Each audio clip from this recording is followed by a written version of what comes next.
Miguel, bonjour. Bonjour. Bon, petite précision, on a vu Julien Fabry vous précéder en conférence de presse. Est-ce que ça veut dire que potentiellement il sera titulaire demain dans les cages? Bon, j'ai envie de dire, vous verrez demain.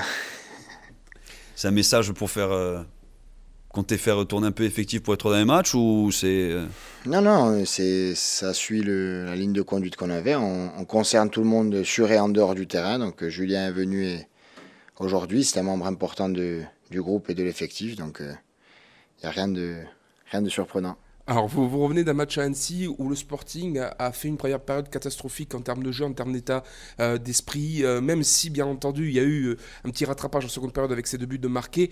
Forcément, c'est ce qui s'est passé en première période qui reste dans les esprits de tout le monde. Qu'est-ce que vous leur avez dit à vos joueurs après cette prestation très étonnante en première période, et même dans le débrief, je veux dire? Il y a eu un gros recadrage à la fin du match, que ce soit du président ou de notre part.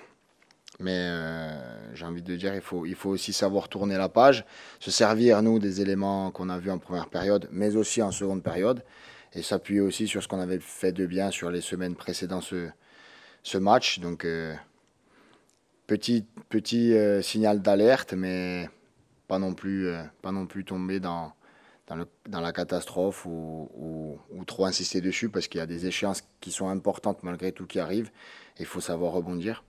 La situation, elle est confortable, c'est pas forcément un problème dans le sens où il y a besoin que d'un point pour être vraiment sûr de rester en Ligue 2. Au-delà de ce qui a pu se passer à Annecy et ça on le met derrière, comment on fait pour garder un effectif mobilisé alors qu'il y a 99% de chances d'être sauvé?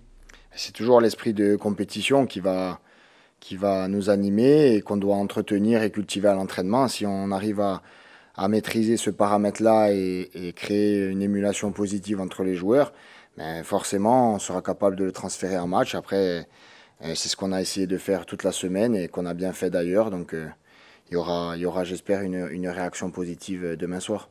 Comment on prépare ce genre de rencontre? Parce que depuis plusieurs semaines, c'était des rencontres un petit peu avec le couteau sous la gorge ou face à des équipes qui jouaient le haut du tableau ou le bas de tableau. Là, finalement, on a deux équipes qui sont en Ligue 2 à 99,99% qui vont s'affronter.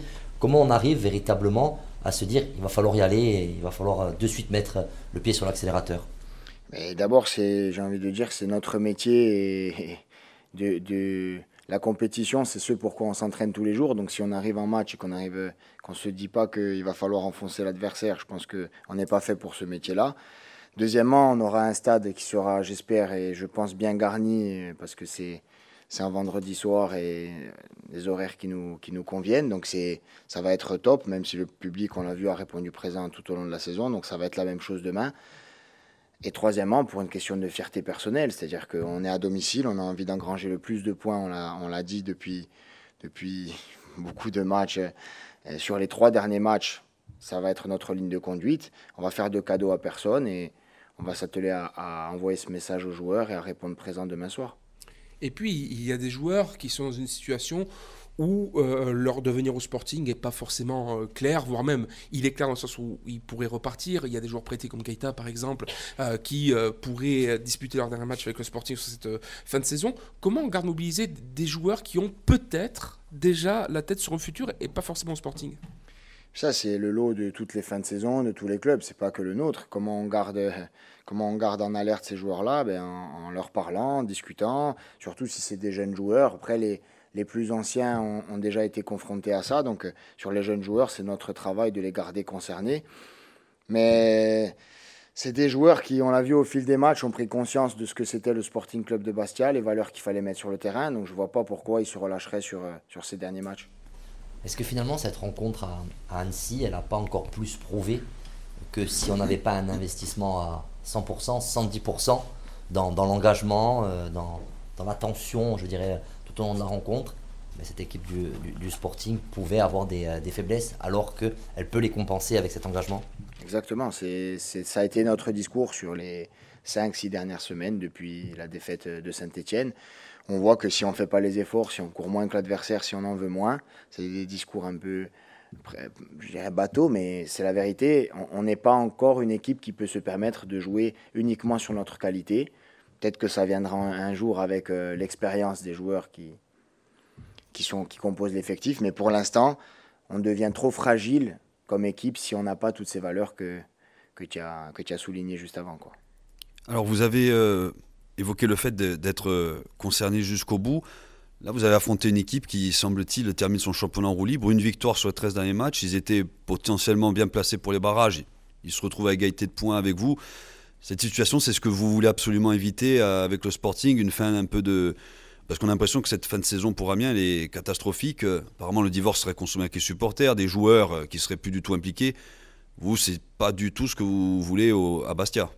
Nous, au contraire, c'est recréer, créer et surfer sur la dynamique sur les 5-6 derniers matchs. C'est d'essayer de finir le championnat du mieux possible, en communion avec notre public et en accord encore avec ce que l'on pense être bon pour le club, c'est-à-dire des valeurs qui doivent être un vecteur sur les prochaines saisons, pas que sur cette saison-là. Donc si on arrive à recréer et à créer une communion et une dynamique positive entre les joueurs, le public et toutes les composantes du club, ce sera quand même une fin de saison réussie.